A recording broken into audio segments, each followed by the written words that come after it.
Chancelier, Messieurs les ministres, Messieurs les ambassadeurs, Mesdames, Messieurs, cher Friedrich, c'est un réel plaisir pour moi de t'accueillir à Paris. En effet, accueillir le nouveau chancelier fédéral d'Allemagne pour ouvrir une nouvelle page de la relation bilatérale, de l'amitié franco-allemande, mais aussi des grands projets européens est un moment important pour notre pays. Et donc félicitations pour l'élection d'hier et merci d'être aujourd'hui à Paris dans ce premier voyage. Et 62 ans après le traité de l'Élysée, 6 ans après le traité d'Aix-la-Chapelle, donnant un nouvel élan à notre partenariat, c'est au fond une amitié bien plus qu'une coopération que nous voulons ancrer et ce que nous avons appelé ce réflexe franco-allemand que nous voulons réinstaller partout. Et dans la tribune que nous avons aujourd'hui publiée ensemble, comme dans tous les travaux que nous avons élaborés ces dernières semaines et surtout tout le travail qui nous attend dans les semaines et mois à venir, nous souhaitons que l'action se construise systématiquement ensemble. Nous voulons répondre ensemble aux défis que l'Europe affronte. Nous voulons ensemble agir sur les sujets prioritaires à nos yeux, la souveraineté, la sécurité, la compétitivité. La première de nos responsabilités, en effet, est la sécurité en Europe. Et elle passe avant tout par notre soutien résolu à l'Ukraine face à l'agresseur russe. Avec l'Allemagne, nous allons continuer à travailler avec nos partenaires, avec les Américains et toutes les nations volontaires pour parvenir à un cessez-le-feu et créer les conditions d'une paix juste et durable, fondée sur des garanties de sécurité robustes pour l'Ukraine. Et ensemble, nous devrons également continuer de tirer toutes les conséquences de la menace systémique que la Russie fait peser sur notre sécurité européenne.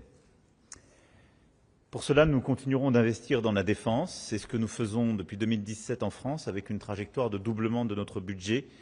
Et je veux saluer la décision historique prise par l'Allemagne, après la décision de 2022, celle historique prise il y a quelques semaines, sous votre impulsion, d'investir massivement dans la défense, mais au-delà, dans le réinvestissement dans les infrastructures pour votre pays.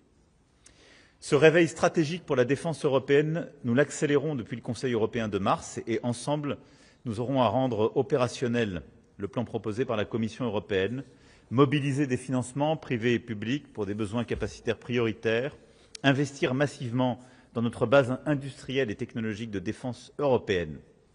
Nous allons donc accélérer nos programmes franco-allemands, développer des capacités nouvelles et au-delà des chars, avions de combat, missiles de longue portée, nous allons mettre en place un Conseil de défense et de sécurité franco-allemand qui se réunira régulièrement pour apporter des réponses opérationnelles à nos défis stratégiques communs. Nous allons aussi coordonner nos travaux respectifs pour partager nos analyses et actualiser nos revues stratégiques nationales. Enfin, nous établirons un programme franco-allemand d'innovation de défense pour permettre les innovations de rupture nécessaires à la guerre de demain. Ensuite, c'est une Europe plus souveraine que nous voulons, comme je viens de le dire, mais également plus prospère et plus compétitive. Et pour répondre aux défis de concurrence internationale qui nous sont posés, là aussi, nous voulons agir main dans la main. Cela vaut pour les droits de douane américains, pour une réponse européenne unie et une issue équilibrée qui respectera nos intérêts. Cela justifie encore plus que nous avancions en Europe sur notre propre agenda de compétitivité. Et là, notre volonté ensemble est d'accélérer la simplification dans beaucoup de domaines, nous l'avons dit, qu'il s'agisse de CRSD ou CS3D, de pouvoir également avoir une industrie plus compétitive à travers une politique énergétique à la fois décarbonée, mais également moins coûteuse. Pour assurer notre souveraineté énergétique dans le respect des choix nationaux, nous appelons à mettre fin à toutes les discriminations au niveau européen, à l'égard des énergies bas carbone, nucléaires comme renouvelables. Nous voulons une vision d'ensemble des marchés énergétiques et un investissement au niveau européen dans nos réseaux et infrastructures transfrontalières. Tout nouvel objectif climatique nécessitera des stratégies crédibles et financées afin de garantir notre compétitivité et éviter les fuites de carbone. Nous soutiendrons un agenda européen d'investissement pour assurer notre compétitivité et réduire nos dépendances stratégiques en matière d'intelligence artificielle, de quantique, d'énergie propre, biotechnologie, de spatial, de semi-conducteurs ou de défense. Et avec l'Allemagne, nous allons établir les feuilles de route pour des stratégies conjointes dans ces domaines en matière de recherche, d'investissement, mais aussi de simplification et de compétitivité. Et donc nous souhaitons, et nous allons dès demain lancer ensemble plusieurs groupes de travaux très concrets entre nos équipes pour avancer dans ces domaines, rendre de part et d'autre du Rhin nos industries plus compétitives, renforcer les coopérations, mais aussi pousser à une accélération de la simplification de l'agenda européen. Nous voulons accélérer en Europe sur la création d'une véritable union de l'épargne et de l'investissement pour mobiliser l'investissement privé et que l'épargne abondante en Europe soit mieux utilisée pour servir nos grands objectifs stratégiques. Nous savons qu'il faut investir, mais également donc simplifier et alléger les charges réglementaires. Et beaucoup de choses ont été dites dans le rapport de Mario Draghi, et c'est une priorité que nous partageons avec le chancelier Merz. Cela suppose enfin de revoir le logiciel aussi de la politique commerciale, diversifier nos partenariats internationaux, nos débouchés, dérisquer nos chaînes de valeur, promouvoir une concurrence loyale, protéger nos approvisionnements, nos technologies, nos secteurs stratégiques et sensibles. Et c'est au cœur de la stratégie de sécurité économique qui sera le nôtre.